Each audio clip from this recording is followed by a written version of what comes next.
Hi everyone, welcome. I'm down here in my wormery and I've got a couple bins in my sights for getting fed today. There are these two systems over here. These things have red wigglers in them, and I've been teaming up a lot of my systems, and these two are the buddies that are getting managed on the same day. In here, this piece of cardboard had been used to cover this system, and finally, during the last check-in, we put a plastic covering on here.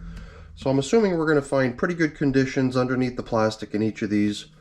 The only reason I had left this here was to allow this to dry a little bit so I could scrape the castings off. So I guess we'll get this one up on the bench first and take care of cleaning off that cardboard, returning the castings that were adhering to it into the system and setting the cardboard aside. And then we'll get to feeding both of these. Here in the younger of the two systems is where we were testing some interesting materials: cotton, twine. The twine was consumed quite a while ago. In fact, the cotton I believe might already be gone too. There was a cotton towel placed in there which was gone a while ago, and the socks were the other cotton object that we put in there, which are still showing up as, you know, leftovers, but I'm thinking that all we're seeing there is the elastic material from the socks. So I've got a few morsels of food to feed these little guys. Let's get them up on the bench and take care of business. So this side of this printed side of the cardboard is what was facing down into the material, causing some of the material to adhere to it. So I left it here to dry to make it easier to simply scrape off at some point and return it to the system. Now I think we've gotten ourselves back to where none of the material is outside of the bin, except the stuff I'm dropping here and there. So it does seem to me like having the plastic covering on here has been an improvement. A lot of times we would take this thing off and there'd be not a single worm hanging out here, now where there is a single worm hanging out here. A lot of times you see even more worms hanging out, and I was just glancing over at the plastic to make sure no worms had stuck to it and ended up on it to only end up regretting it. Alright, so I guess what we're seeing here is what's attempting to indicate to ourselves where we last fed. This is a coffee filter that I had placed over the last feeding zone. And the feeding zone is going to remain the same because we're doing this wedge setup here where we're perpetually feeding only one end and leaving the other end to be just finished castings. So we'll make our way over to the feeding zone, but I figured we'd check out how the other end of the bin is doing where we've not fed lately. So let's just do a quick little examination of the material out here.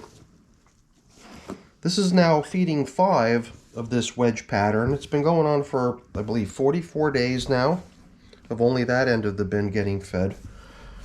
So you would think that this end of the bin would be more or less depleted of food. This is plastic, I'm removing it.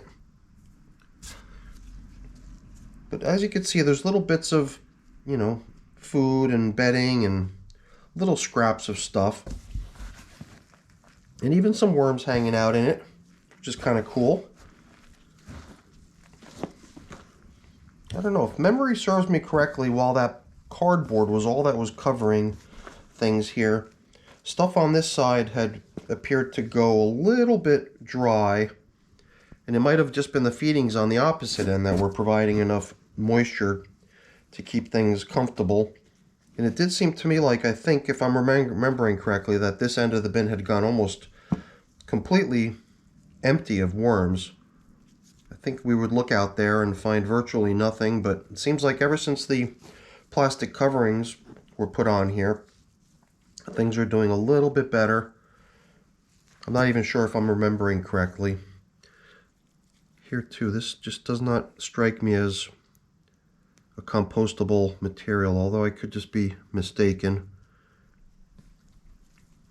It just feels kind of tough, although it did eventually break. I don't know. I'm gonna err on the side of caution and assume that it's not a natural material that'll break down. But you know, when you find one, you have to assume that there's a whole bunch more of it.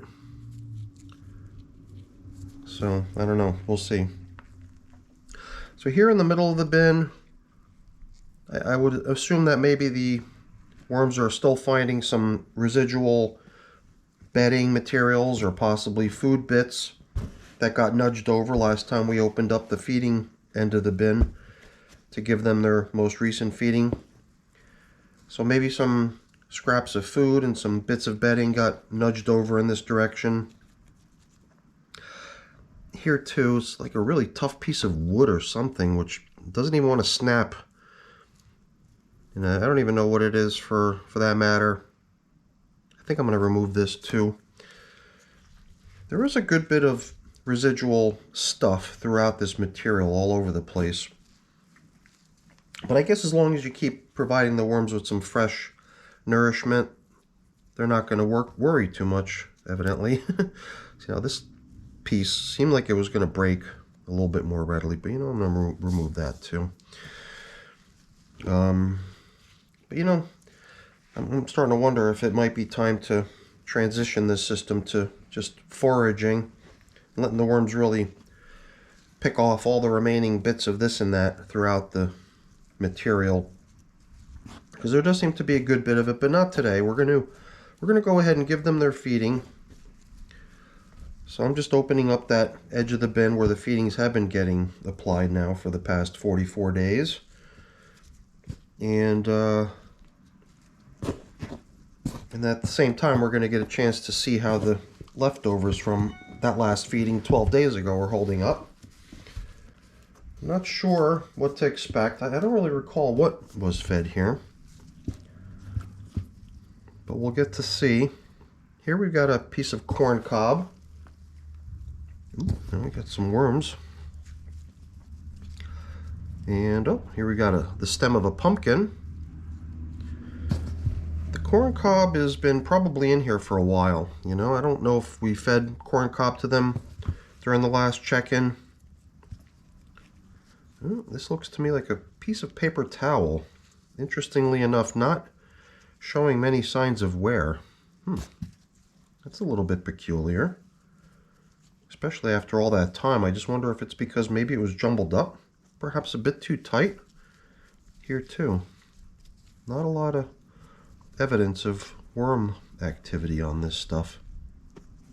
I don't know, I thought I heard somebody mention in one of their worm farming videos how they encountered a piece of paper towel that appeared to be terribly resistant to breakdown, how the worms just weren't really working the stuff. No. Here too, we've got a cork. Piece of cork now, well, it's a whole cork. Bits of it have been broken off. I think mainly by accident. It wasn't really my intention to try to help the breakdown of that item. I just thought it'd be interesting to watch how it breaks down on its own without any help.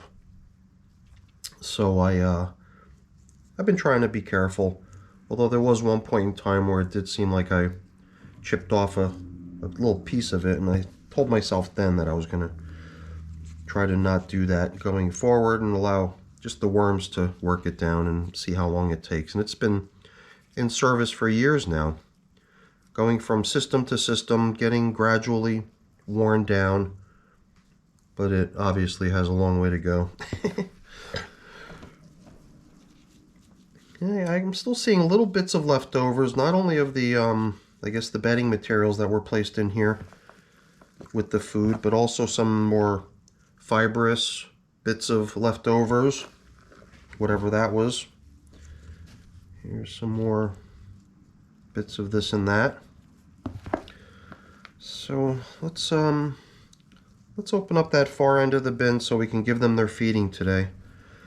I'm going to go a little bit lighter now because I do feel like it's time to start winding this down. This will be feeding number 5 in this wedge setup. And it's been interesting. And I know a lot of people do run systems in this fashion, but in most cases it's somewhat larger systems that get run this way, where you've got a lot more room for the worms to move about. See here too, another fairly tough piece of material that's probably a piece of wood or something, which probably would break down eventually, just like cork. Cork is just wood in the end too, right? But I'm not experimenting with those little shrapnels of wood that I removed. Those are just stuff that probably got sucked up and included in my collection of leaves that I use as bedding sometimes. So we're going to, yeah, here I keep bumping into similar junk. I'm surprised I haven't removed it in the past. I know I've seen it in the past, but I'm surprised it's still here. So I think we're just going to, go ahead and plop in today's food. It's not a whole lot of food either. I guess it might be time to start winding this system down and let them really break down what remains of all this stuff that you saw as we inspected the material in here.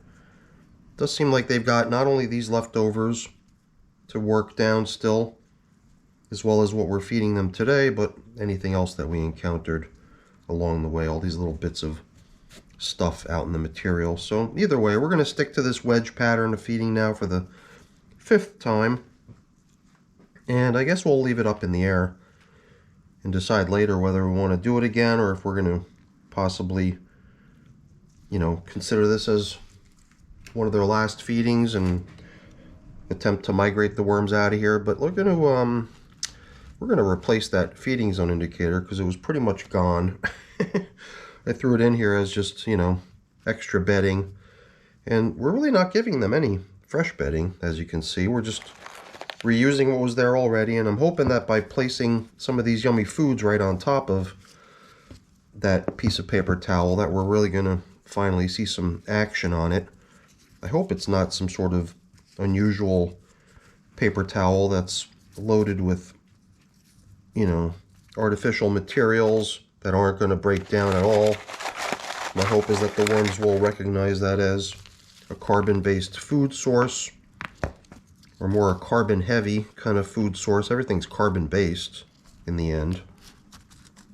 But there's usually this distinction of, you know, more nitrogen-rich foods, like what the kitchen scraps are, versus the bedding that you usually give them, which is really more carbon-heavy and less nitrogen. So I'm going to be including a little bit of my coffee. That goes in most of my feedings too. And there's probably enough in here now to feed the other system as well. But before we top off here, we're going to include a little bit of this worm chow too. But you know, let's begin restoring some of the cover, and then sprinkle the worm chow as sort of a secondary layer. I don't know why, it seemed like it might be a good idea. And we can return some of this material right over to the feeding zone again, cover up our feeding, and let the wedge continue. Yeah, leftover of something, whatever that was. Alright, I'm just wondering if we want to maybe level things off a little bit better here. It does seem like this end of the bin is a little bit more piled up versus the side where we're feeding. Not that it makes a whole lot of difference. I just like to start off level so that I can better see the depletion of the foods over time, just by the material sinking and settling as a result of the worm traffic. So let's get this thing covered up and get the other system out here and get them fed too. Oops. Okay. On to bin number 2. Okay. Not a lot of difference, you know. These systems have been getting managed as buddy bins or pairs, and I guess the idea was that they'd be managed similarly enough that we can almost treat them identically to one another.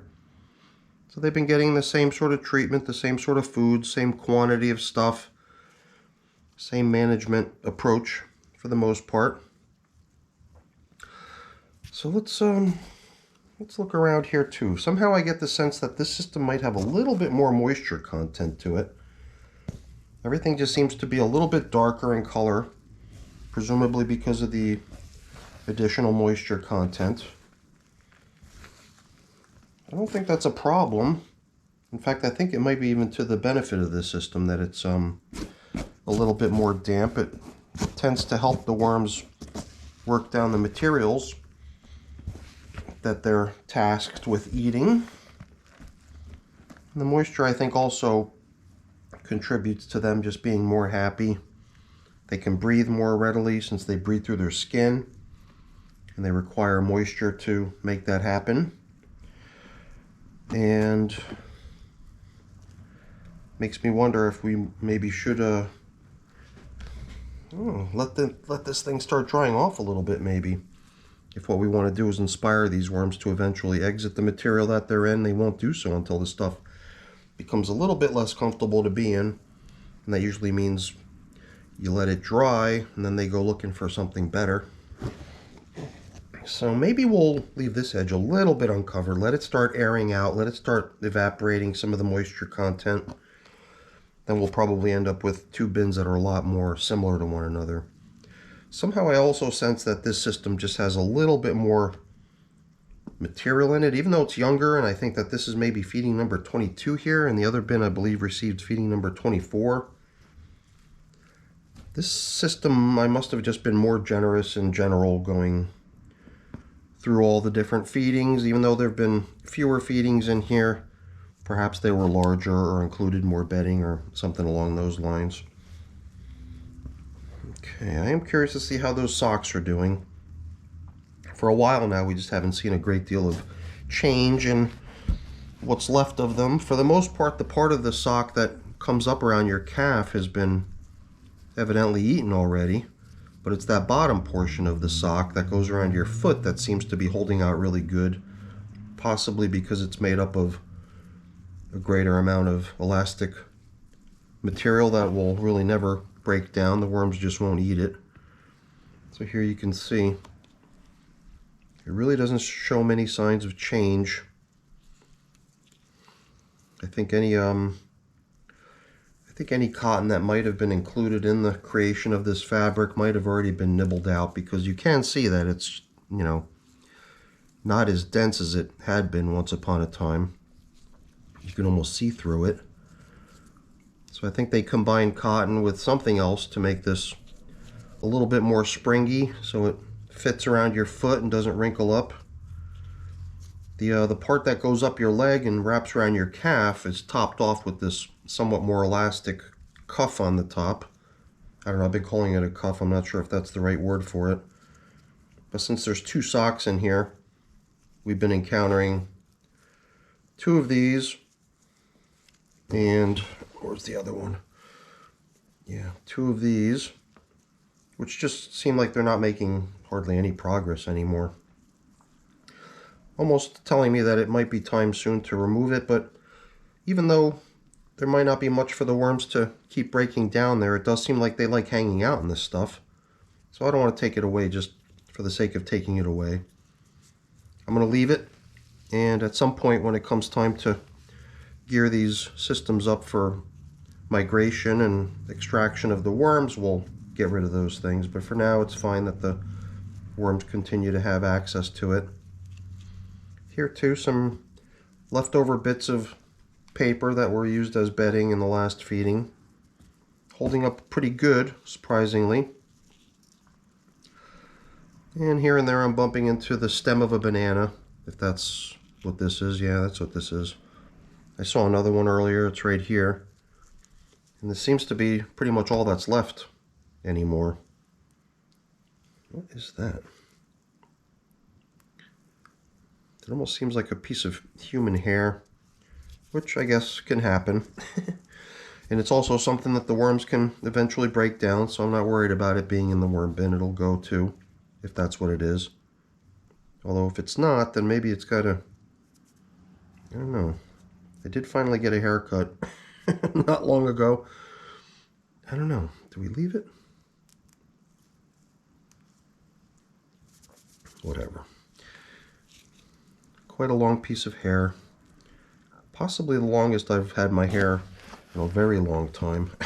I even thought about bringing some of that hair back as the barber was cutting it, and maybe using it as a test material to put into the worm bins to see how they react to it. But I just decided not to bother. Yeah, lots of worms hanging out over in this material. And other than maybe a couple stems of banana, which might have been part of the last feeding, I'm not really seeing too many leftovers. This seems to be some sort of vegetable matter too. Can't tell exactly what it is, but the worms seem to be working it down. This might be banana peel also. A little bit of leftovers showing here, but not a whole lot. So let's start reconstructing this feeding zone and we'll be finished here. I guess just as a matter of course, I've been trying to place these cotton objects directly below the foods that they're getting so that the juices from the thawing frozen foods that they're getting drip right down into the material, you know, possibly inspiring the worms to further nibble away at it if there's anything left in there that they can actually eat. I don't know if that's the case or not, but I guess we'll see over time. So a couple of these corn cobs getting worked down quite nicely. You can see how they really like to get down into the middle of the corn cob and nibble out the inside of it. And they'll eventually work the whole thing down, but the middle portion seems to be what they are able to eat the quickest in a corn cob. Okay. Once again, we're going to be upgrading them with a new feeding zone indicator. And in goes today's portion of food. I think we did a pretty good job dividing up the portion for them equally. Even though it does seem like this might be a somewhat more heavily populated bin. It's hard to tell if that's the case. I think it actually might be. I think there's an estimated 13 some odd worms in the other bin and something closer to 1,700 in here. Or at least that was what we estimated when the systems were launched originally. The presumption in most cases is that the worms are breeding and expanding their numbers, so it might be somewhat more even. Oh, you know what? Let's just clear open the feeding zone a little bit because I forgot to drop in some of this worm chow. Let's be fair, give both systems a fair shake, and I almost forgot to put the coffee in too. Alright, now I think we've given both systems a pretty comparable feeding. Now we can cover things up here. Okay, looking good, looking good.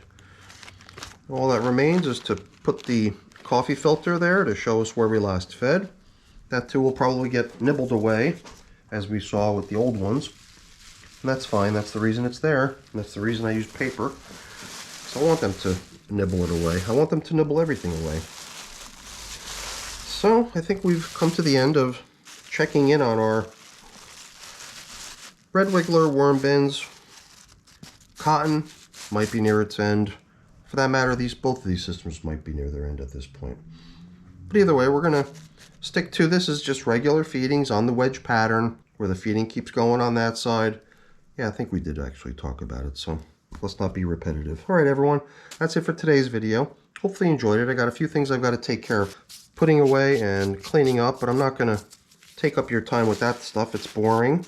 Before I go, though, really quick, let me just say thank you. Thank you so much for watching. Hopefully you enjoyed the video. If you did, as always, please don't forget to leave me a quick thumbs up before you go. That's always really appreciated. And if you haven't done so already, please also consider subscribing to the channel. All right, everyone. Have a great day. Bye-bye.